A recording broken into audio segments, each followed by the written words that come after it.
Hallelujah. Panginoon, salamat Lord God sa pagkakataon na ito. Salamat sa buhay ng bawat isa. Salamat maging sa mga salita mo na aming akong pag-aaralan. Dalangin po Diyos, patuloy na bigyan mo po kami ng karunungan na nagmumula sa iyo. Banal na Espiritu, salamat din po sa inyong presensya sa pangalan ng Jesus. Amen. Praise the Lord. So, purihin po ang Panginoon. Nakahanda na po ba tayo? Amen. So, please open your Bible in the book of Habakkuk, chapter 2, verse 4. So, yan po yung text po natin this afternoon. Natatagpuan po sa libro ni Habakkuk. Okay. And then, sabi po dyan sa Habakkuk, chapter 2, verse 4,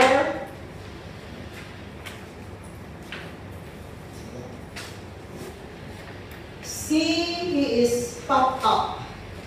His desires are not upright, but the righteous will live by his faith. Yeah. So our topic this afternoon, the righteous will live by faith. The righteous shall live by faith. So titingnan po natin dito sa aklat po ni Habakkuk kung ano po yung bakit niya sinabi. Kung atin pong titingnan right now, if you look around, watch the news, here's those radio reports sa mga Facebook, di ba? YouTube, nako, napakaraming nangyayari sa kapaligiran po natin. War in different countries, people are suffering, no? Marami pong mga sitwasyon na nangyayari sa mundo dito. But in spite of all these things, God controls everything. Alam po natin yan. So, salamat sa Panginoon dahil may mga mananampalataya na in spite na anong nangyayari, there is hope because we have God na nandyan po siya palagi in times of difficulties, hardship, sufferings, mga conflicts na nangyayari, wars, devastations, and we know that He is a God that controls everything. So bilang isang mananampalataya ang tanong, are you affected sa mga sitwasyon na nangyayari sa mundo nito? Sa kapaligiran mo, maging sa sariling buhay mo. Yun yung tanong dito eh. Will you lose hope? Nawawalan ka ba ng pag-asa? So, let us look at the testimony of Habakkuk. Tingnan po natin. Sino nga ba si Habakkuk? Habakkuk, and Hebrews word means to embrace. Yan, ang ibig sabihin ng pangalang Habakkuk. Parang wala tayong narinig na may pangalan Habakkuk ano. Kasi kung Pilipino yan, pag ang pangalan niya ay Habakkuk, sasabihin nila, naku naman, ang bantot naman ng kanyang pangalan. Habakkuk. So, mas gusto nila yung mga pangalan medyo westernized.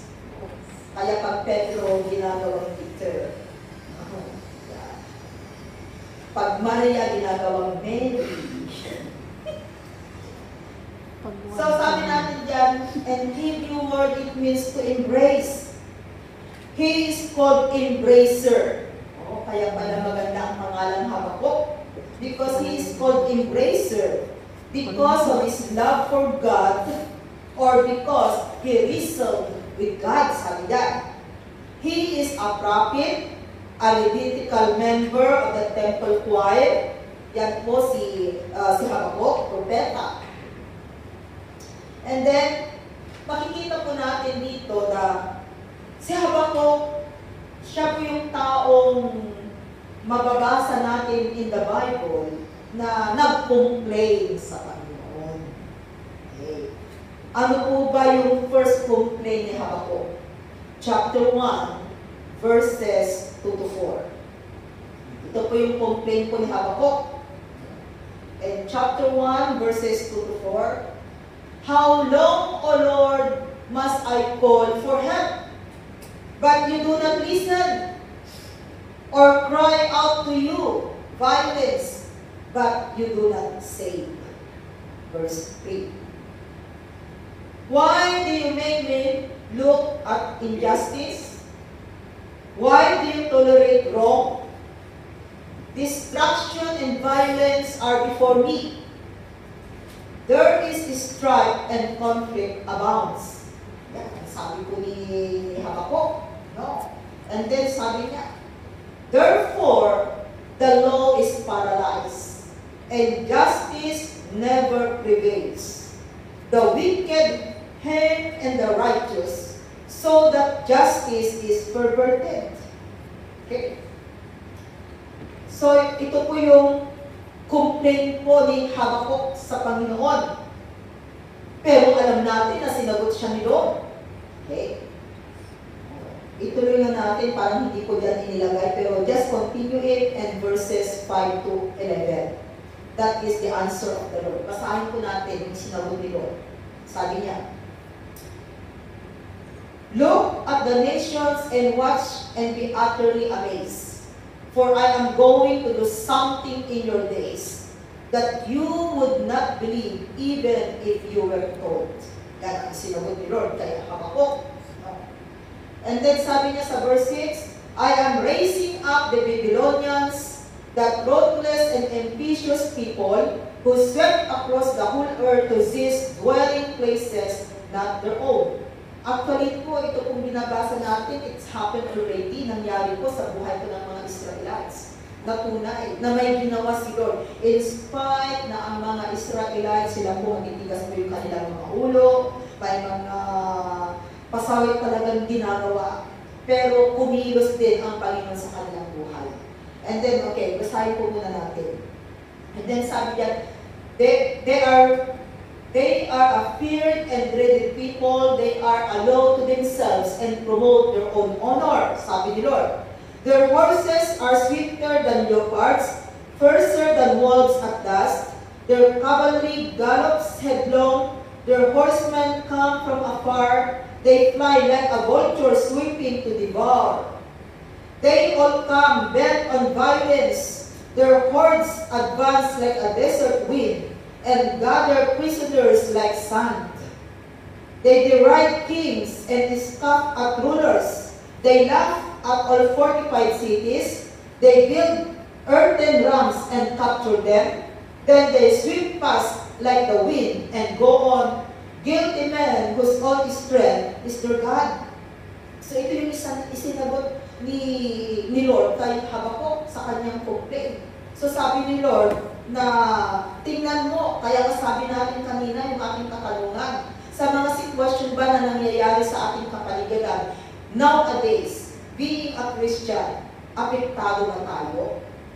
Kasi during that time, talagang si Habakuk, he was affected with the situation, andun yung kanyang burden, na bakit ganon, hindi niya maintindihan. Kaya nga siya po ay nagtanong kay Lord. No? And then sinagot siya ng Panginoon. Sabi ni Lord, tingnan mo lang, sabi ng Panginoon, dahil at the end of the day, si Lord pa rin ang may hawak. Ito ba? Okay. And then, hindi lamang po first yung complaint ni Habakuk. Nagkaroon ulit siya ng second complaint. From verses, ang second complaint po niya, idagdag natin in 12. Verse 12, actually, ang second complaint niya is from verse 12. Sagot ni Lord yung verses 5 to 11. Okay, ayan. Let's go to verse 12. Ito ulit ang complaint ni Habakuk sa Panginoon. In verse 12. 12 to...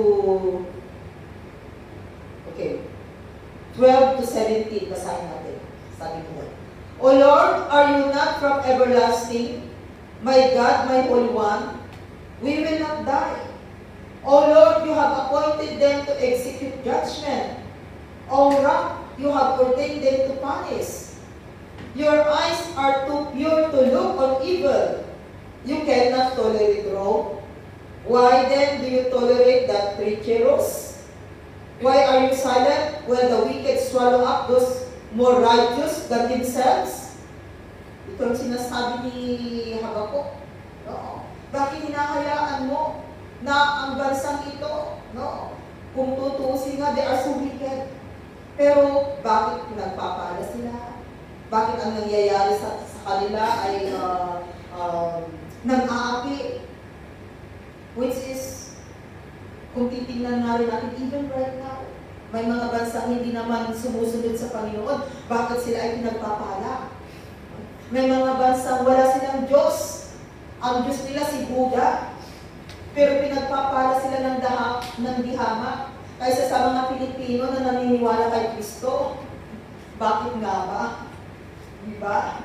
Minsan, nagtatanong tayo, ang mga Pilipino naman, mga Kristiyano, tinatawag na Kristiyano, they know God. Pero bakit naghihirap? I-compare natin sa mga bansa katulad ng mga Middle East, no? Na hindi nila kilala ang Diyos, pero pinagpapala sila. Ang sarap-sarap ng buhay ng mga tao doon. Yan ang katanungan. Kaya kung ating titingnan, tama nga, na kung ano ang nangyayari ngayon, nangyayari na noon. No? Nangyayari na noon. And then sabi niya sa verse 14, you have made men like fish in the sea, like sea creatures that have no ruler. The wicked fool pulls all of them up with hooks. He catches them in his net. He gathers them up in his dragnet, and so he rejoices and is glad. Therefore he sacrifices to his net and burns incense to his dragnet. For by his net he lives in luxury and enjoys the choicest food. O tama nga. Ito yung sinasabi ng Habakuk, no? Which is true. Na minsan nagtatanong tayo, bakit Lord, ang mga bansang ito, wala naman silang Diyos, hindi naman naglilingkod sa iyo, pero bakit sila ay pinagpapala? Ang Diyos nila iba, pero ang sarap-sarap ng buhay nila. Samantalang sa amin Lord, minsan pati sa sitwasyon sa bahay ni Amo, di ba? Lalo na pag alam mo na yung bahay ni Amo, talagang ang daming mga Buddha na talagang ritual na sinasamba nila. And then mapapatunong ka minsan sa sarili mo. Bakit sila na ganito yung mga sinasamba? Pinagpapala sila. Samantalang ako Lord na anak mo, nagpupuri sa iyo, ako yung maninindihan sa kanila. Parang minsan napaka-unfair, isipin kung ating iisipin. Kaya no wonder pala na si Habakuk, nag-complain siya sa Panginoon.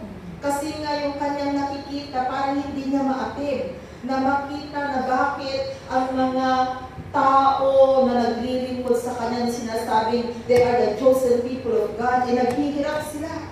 Samantalang ang mga bansang ito, no, naging alipin sila. So nag-complain siya sa Panginoon. Ito yung complaint po ni Habakuk na sinasagot naman ni Lord. Okay. And then, sabi po niya dyan, actually po doon sa verse po natin, yung text natin sa Habakuk chapter 2 verse 4. Yan po yung pinaka-main verse po natin na yan yung isinagot ni Lord kay Habakuk na ang sabi niya yan sa Habakuk chapter 2 verse 4. See, he is puffed up, his desires are not upright, but the righteous will live by his faith. Anong ibig sabihin? In spite po na ano ang nangyayari sa kapaligiran natin, sa pamilya natin, sa buhay natin, sabi sa kanyang salita, just hold on to God because the righteous will live by his faith. Ito po sana yung tatandaan natin. So, who are the righteous? So, sino ngayon yung mga tinatawag na righteous? So, ito po yung ating alamin. Kasi ito yung sagot ni Lord na anuman ang sitwasyon, anuman ang nangyayari sa mundong ito, ang sagot ni Lord, the righteous, sabi niya, shall live by faith. So ang tanong, who are the righteous? Yan. Okay. Ulitin natin in Habakuk chapter 2. Let's start to verse 2 to 4. Then the Lord replied, write down the revelation and make it plain on tablets so that a herald may run with it. Sabi ni Lord. Verse 3, For the revelation awaits an appointed time. It speaks of the end and will not prove false. Though it linger, wait for it. It will certainly come and will not delay. Kaya sabi dyan sa verse 4, see, he is puffed up, his desires are not upright, but the righteous will live by his faith. Okay. So, aalamin natin ngayon kung sino ang mga righteous. Romans 5 verse 19. Simple lamang po itong ating topic this afternoon. Sabi po dyan sa Romans 5 verse 19, for just as through the disobedience of the one man, the many were made sinners, so also through the obedience of the one man, the many will be made righteous. So, dito po sabi dyan, the disobedience of one man. Ito yung tinutukoy po niya dito ay walang iba kundi si Lolo Ayan. Diba? Ang lolo natin, the first man in this world, that because of him, because of his disobedience, kasi hindi niya sinunod ang utos ng Panginoon. So, ang nangyari po, naging makasalanan ang tao sa mundo ito. At alam natin na isinilang tayo sa mundo ito na we have that sinful nature. So, we are sinners. But praise the Lord, because of the obedience of one man. Walang iba kundi ang ating Panginoong Jesus. Oh. Because of his obedience, sabi diyan, of one man, many will be made righteous. Because of him, so ibig sabihin, pag isinasali pala natin si Kristo sa buhay natin, at may Kristo naghahari sa buhay natin, tayo pala ay nagiging righteous sa mundo ito. Being a sinners, we become saint, we become righteous in the sight of God. Nagiging matuwid tayo sa paningin ng Panginoon. So, kung ganito po yung batayan ng Panginoon, may pag-asa. Pwede natin sabihin, Lord, in spite na ano man ang nangyayari sa aking kapaligiran, may pag-asa, Panginoon, dahil alam ko na may gagawin ka sa buhay ko. Romans 1:16-17. Sabi po dyan sa Romans 1:16-17, I am not ashamed of the gospel, because it is the power of God for the salvation of everyone who believes, first for the Jew, then for the Gentile. Verse 17, for in the gospel a righteousness from God is revealed, a righteousness that is by faith from first to last, just as it is written, the righteous will live by faith. Praise the Lord. So, nabasa natin kanina in the Old Testament in Habakkuk chapter 2 verse 4 na ito ang sinagot ni Lord kay Habakkuk. But even in the New Testament, makikita natin na tunay na ito rin yung isinasagot ni Lord sa bawat isa sa atin. No? Na the righteous will live by faith. Kaya kung ikaw at ako, you consider yourself as a righteous person, bakit tayo nagiging righteous? Because we have Jesus Christ. Without Jesus, we can never become righteous in this world. So may pag-asa. Kaya yun po yung magandang balita. Kasi in spite na sino man tayo, ano man tayo, God made us righteous because of our relationship in the Lord Jesus Christ. Kaya napakagandang balita. No? Sabi kanina, first to the Jews, and then to the Gentiles. No? Kung si Habakkuk noon, concerned lamang po siya doon sa kanyang mga kababayan. For the Israelites people, for the Jewish people. Pero ang ating Panginoon, pagdating sa New Testament, nabigyan ng pagkakataon ang mga Gentiles. Kaya salamat sa Panginoon Jesus. Because of Him, no, even though we are Gentiles, God also give us a privilege that He make us righteous in His sight. So yun po yung magandang balita, mga kapatid, no, na ginawa ng Panginoon sa bawat isa sa atin. So the righteous will live by faith. Kaya, now that we have Jesus Christ in our life, we become righteous, kinakailangan ngayon na tayo ay mamuhay ng may pananalig at may pananampalataya sa Kanya. Romans 10 verse 17. Consequently, faith comes from hearing the message, and the message is heard through the word of Christ. So dito makikita po natin na ang pananalig natin dapat ay nag-grow. Yung pananalig natin, at sabi niya, faith comes from hearing the message.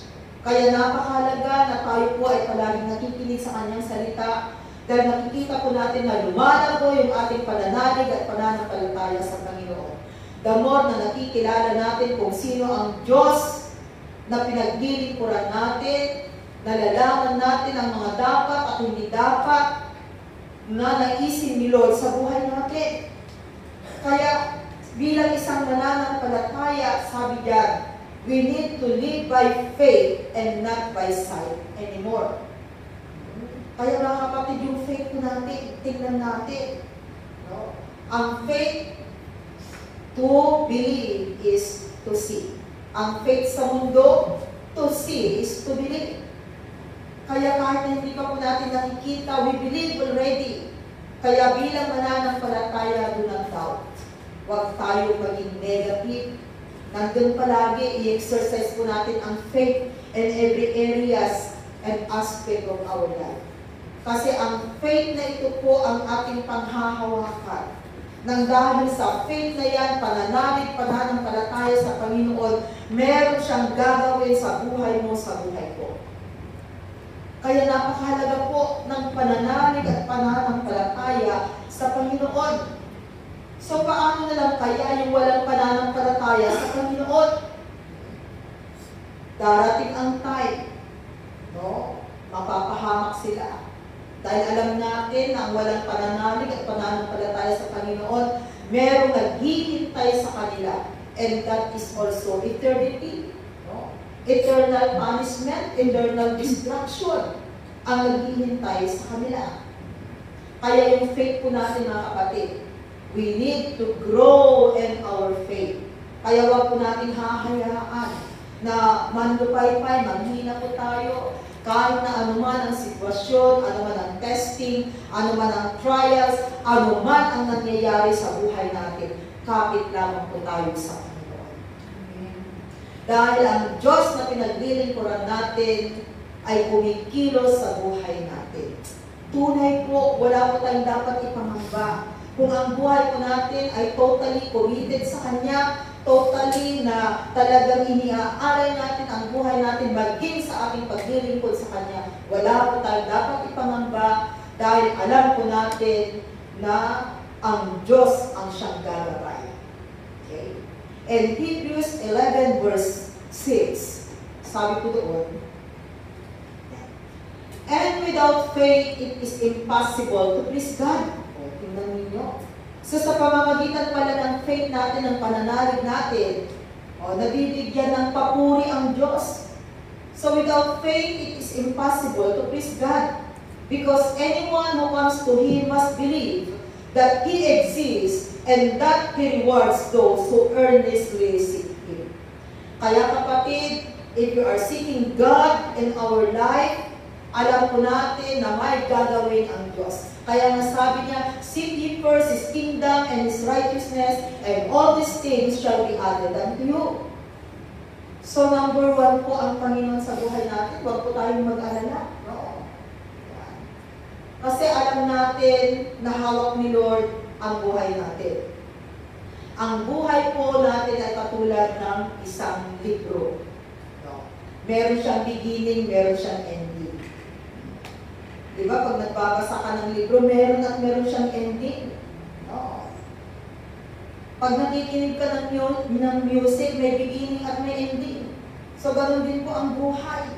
No. May simula tayo at meron tayong hangganan. At lahat ng bagay sa mundong ito ay merong simula at merong hangganan. No. At alam natin na kung ipagkakatiwala po natin ang buhay natin sa Panginoon, alam ni Lord ang mas maganda sa buhay natin. Okay. So, dahil ang sabi ni Lord kay Habakuk, that the just shall live, or the righteous shall live by faith. So, ang ginawa po ni Habakuk is that nanalangin siya sa Panginoon.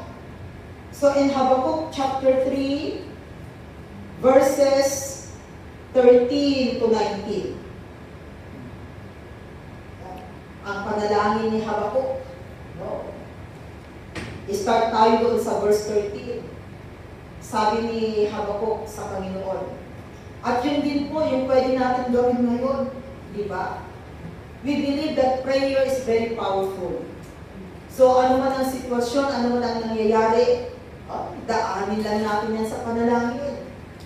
Because we know that prayer is very, very powerful. Just like Habakuk, so nung napakinggan po niya yung sinagot ng Panginoon, that the righteous shall live by faith. So now yours comes Habakuk. Siya po ay nanalangin. Sabi niya, you came out to deliver your people, to save your anointed one. You crushed the leader of the land of wickedness. You strike him from head to foot. Next verse. Verse 14. With his own spear you pierce his head when his warriors storm out to scatter us, gloating as though about to devour the rich who were in hiding. You trample the sea with your horses, churning the great waters. So ipinaalala ni Habakuk, no, talagang in his prayer. Kaya maganda pala yung nananalangin tayo, and then we also remind God the things na ginawa niya sa buhay natin. Diba? Diba? Na sinasabi natin, Lord, kung noon ginawa mo ito sa buhay ko, Panginoon, may mga testimony ako, Lord, kung paano yung pagpapalang ginawa mo sa buhay ko. Naniniwala ako, Lord, na gagawin mo ulit. Mas higit pa doon. Parang ganun po yung prayer ni Habakuk sa Panginoon. And then, next verse, 16, sabi niya, I heard and my heart pounded. My lips quivered at the sound. Decay crept into my bones, and my legs trembled. Yet I will wait patiently for the day of calamity to come on the nation invading us. So sabi ni Habakuk, Lord, hindi ako nawawalan ng pag-asa.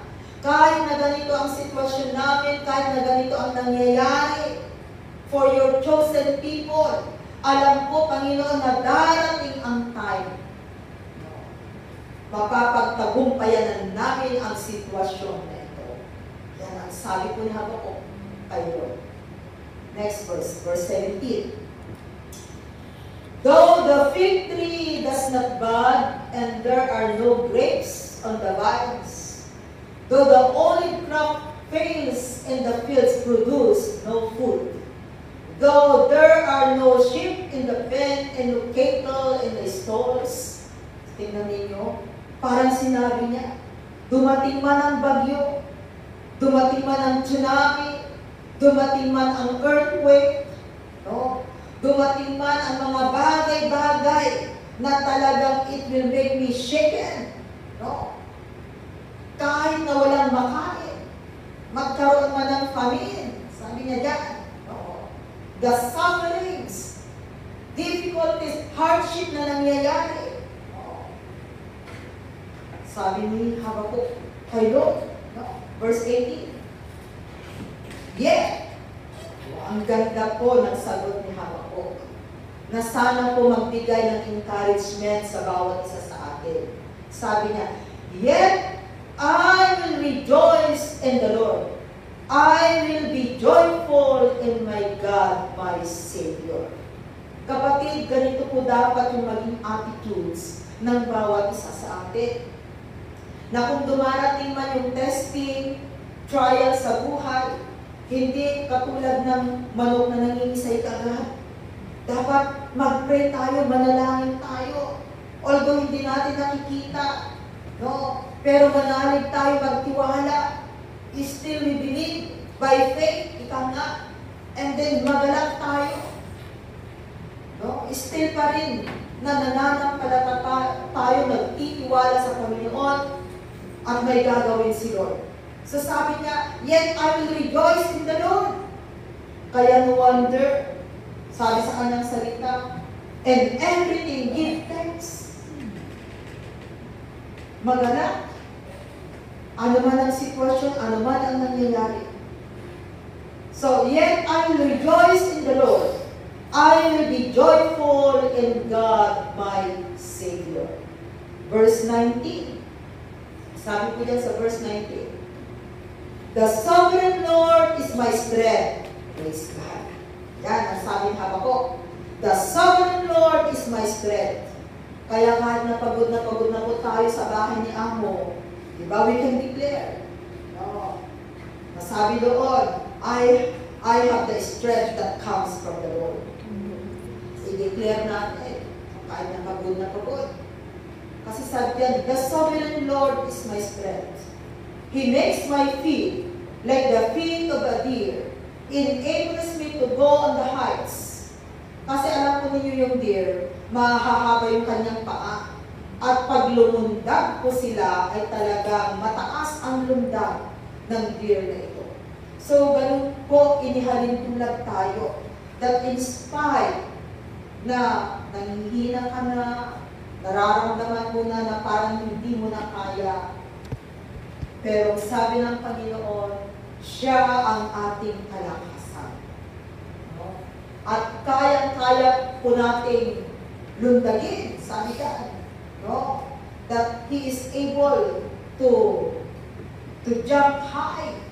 No? He enables me to go on the heights. Kaya wala po tayong dapat ipangamba. Pagtunay na may Diyos tayo sa buhay natin. Kaya salamat sa Panginoon dahil nabigyan po ng pagkakataon ang bawat isa sa atin. Kaya mga kapatid, sa mga testing, trials na dumarating sa buhay, sabi niya sa kanyang salita, let nothing move you. Hindi po ito yung mga ways or reason na manghina tayo, manlupay-pay tayo sa ating pananampalataya sa Panginoon. Kundi nandun pa rin na yung ating pananampalataya sa Panginoon ay magpapatuloy. Ika nga, we need to have an ascending faith. Alam po ba ninyo yung ibig sabihin ng ascending faith? Isang pananampalataya na pataas.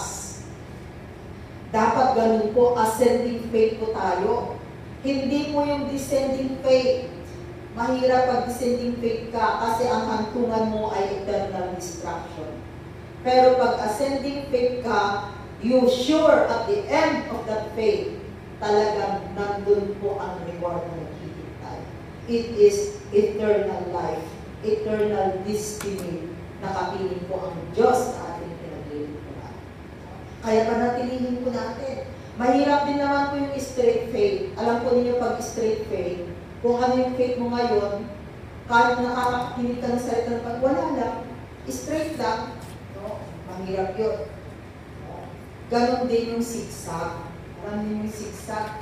Pag Monday, dahil day off, naku, ang taas-taas ng faith. Monday, okay pa. Pagdating ng Wednesday, ops, yan, bumababa na. Pagdating ng Thursday, wala na. And then, darating ulit ang day off, Monday, pataas na naman. Pag wala na namang day off, pababa na naman. Mahirap yung zigzag. Paano kung dumating si Lord, nandun ka sa down, hindi mo makakasama ang Panginoon. Kaya pipiliin po natin na yung pananampalataya sa Panginoon ay mag-grow ang ating pananalig at pananampalataya sa Kanya. Okay. And Isaiah 49 verse 8, sabi po dyan, this is what the Lord says, in the time of my favor, I will answer you. In times of favor daw, sasagutin ni Lord. Kaya wag po natin palampasin yung araw na kung saan it is a day of your favor. Dapat tanggapin mo. No? In the time of my favor, I will answer you. And in the day of salvation, I will help you.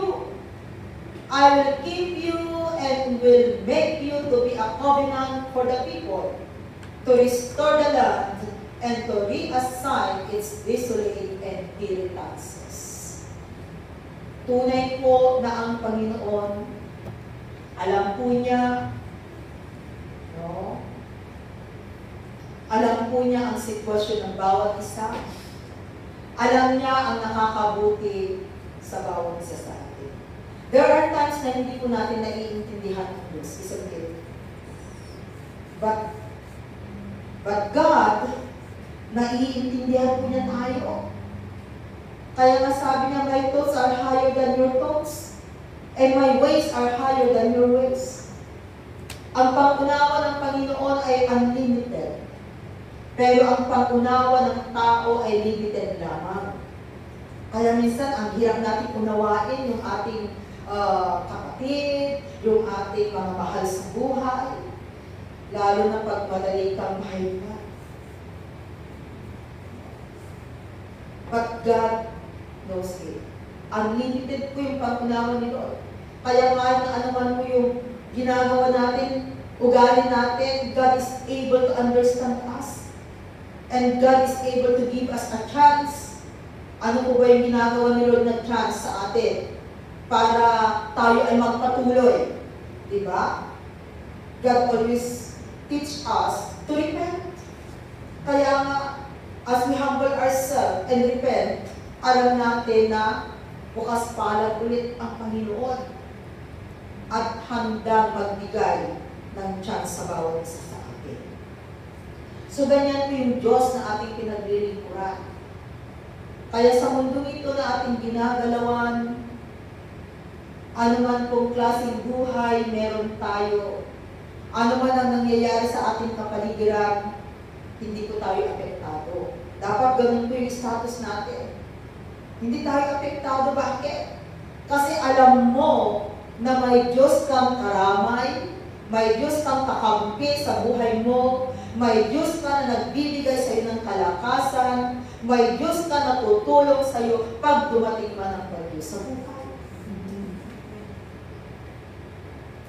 Kaya dapat ganun po yung maging attitude po natin sa mundo nito. Kaya kung sabi sa kanyang salita, and everything give thanks, whatever circumstances na pinagdadaanan mo, na hinaharap mo, just give thanks to God.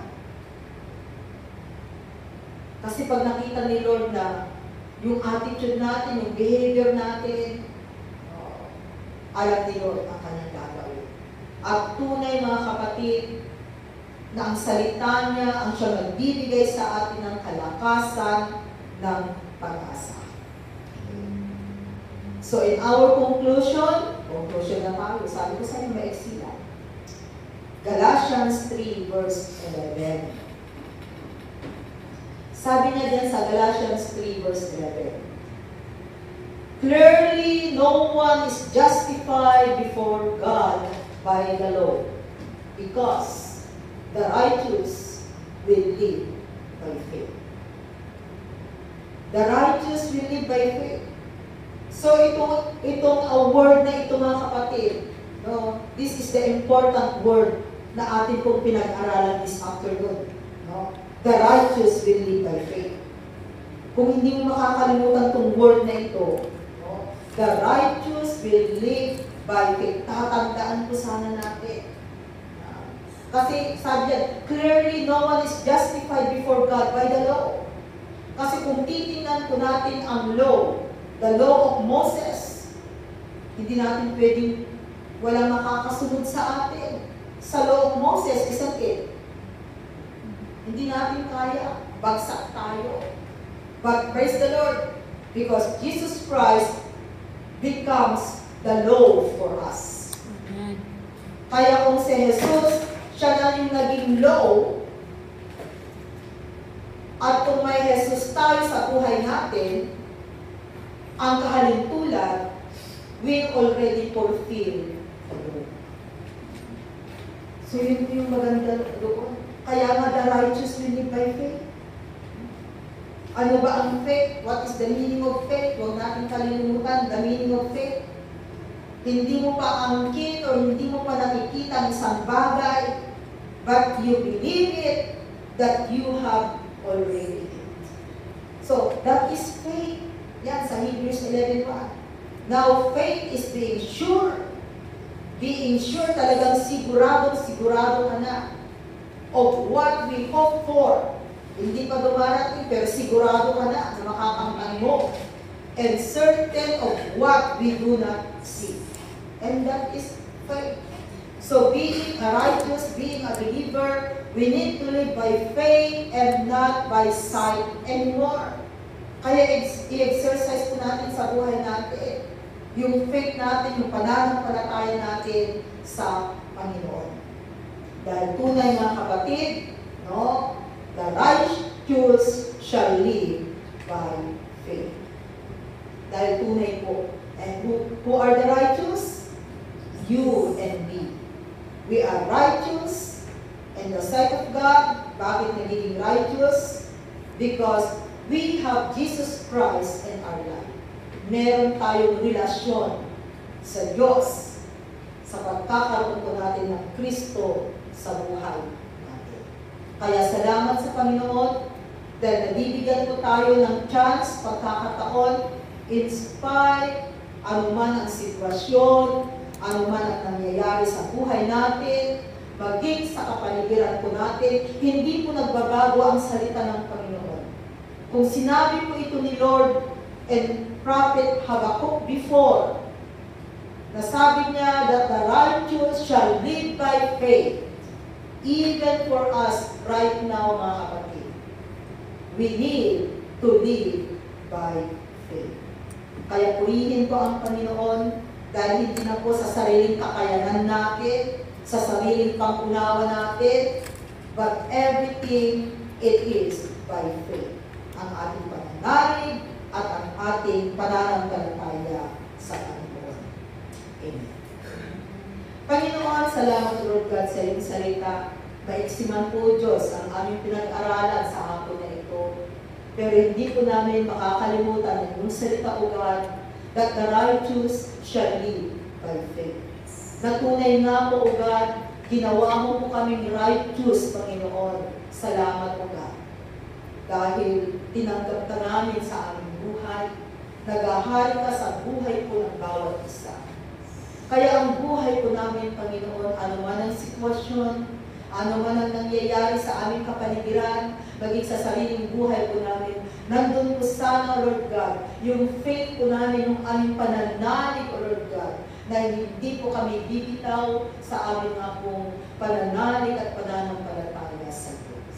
Kaya tulungan mo kami, Panginoon, na sa pang-araw-araw po namin buhay sa mundo ito, nandun, Lord God, na palagi ka po namin isinasali sa aming buhay, sa mga salita mo, Diyos, na aming napapakinggan, nandun po, O Diyos, na ito po ay sinasa puso namin at isinasagawa.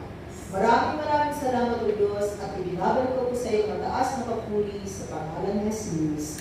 Amen.